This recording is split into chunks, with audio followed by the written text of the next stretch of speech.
Hey everybody, it's Gretchen VSG for me. It is July 26th, 2016. You're watching Proof Weight Loss Surgery Works, and I'm your Tuesday vlogger. This week's question or request is, tell us how you stay motivated.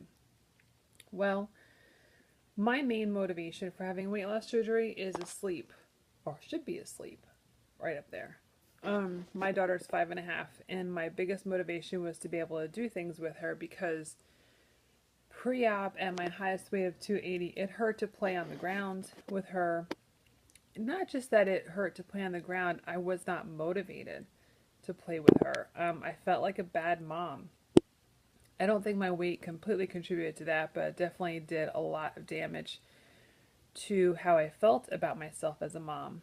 So now my motivation is to keep her active, to make her feel like activity is a normal part of life, not a necessity. We just signed up for our local color run in a couple of weeks, so that is a big deal for both of us. She's never done anything like that, and I've never done the color run. We go swimming in our pool a couple times a week. Keep her active outside, just trying to take walks or do things. She's in gymnastics for 2 hours a week. So I want to be a good example to her and to my husband.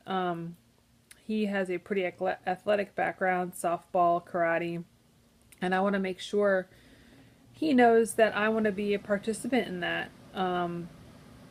Sorry if you hear my air conditioner turning on. So, yeah, my main motivation is my family and to be around for them. I had a pretty major post-op complication from the sleeve, and I don't want that to deter me from being active or being the best version of me that I can be. I'm not perfect. I have plenty of slip-ups, and I have plenty of times where I feel like I want to cave in, but that's the old mentality that I need to try to push behind me and move forward to be the kind of person that mindfully eats instead of going into the kitchen 20 minutes ago and looking at the Oreos saying, oh, I can have one, but then one turns into 6 for me. And I know that mentality is pushed down but not completely gone. Yeah, so I feel like your motivation should be more than the number on the scale. Your motivation should be really health driven. I'm a former smoker. I smoked for 6 years. I quit over 10 years ago, and I'm a foodie. I love trying new things. I love trying new recipes. I always have a lot of leftovers in the fridge, and I'm not one that likes to throw away food. That's a big deal. To be able to not clean off my plate. So I want my daughter to make good choices, but I have to lead by example. You know, right now she has a snack drawer that has mini packages of Cheez-Its in there, and that's the trigger food for me is Cheez-Its and cheese crackers.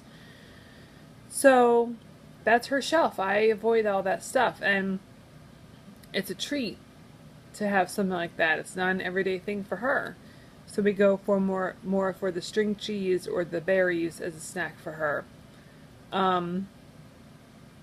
want her to be a foodie in a good way. I want her to be exploratory when it comes to food and be motivated to try new things and not always go for the convenience foods. Now, I'm feeding a family. I'm not going to take away everything that they love, but I'm trying to get them in the mentality that it's a treat. So my other motivation is to keep them healthy. I know it sounds cliche. I feel like I've said this so many times, but she's my motivation. And if I didn't have her, I'd be Netflixing and chilling a lot more than I already do. So whatever your motivation is, really be passionate about it. Really make it something that's not flighty and arbitrary, and think of the long term, because it's worth it. It's so worth staying motivated. And I think that the number on the scale is the icing on the cake. No pun intended. when it comes to being motivated and fit and healthy and using your tool with whatever weight loss surgery procedure you had or will have. So thanks again, everybody, for watching. See you next week. Bye.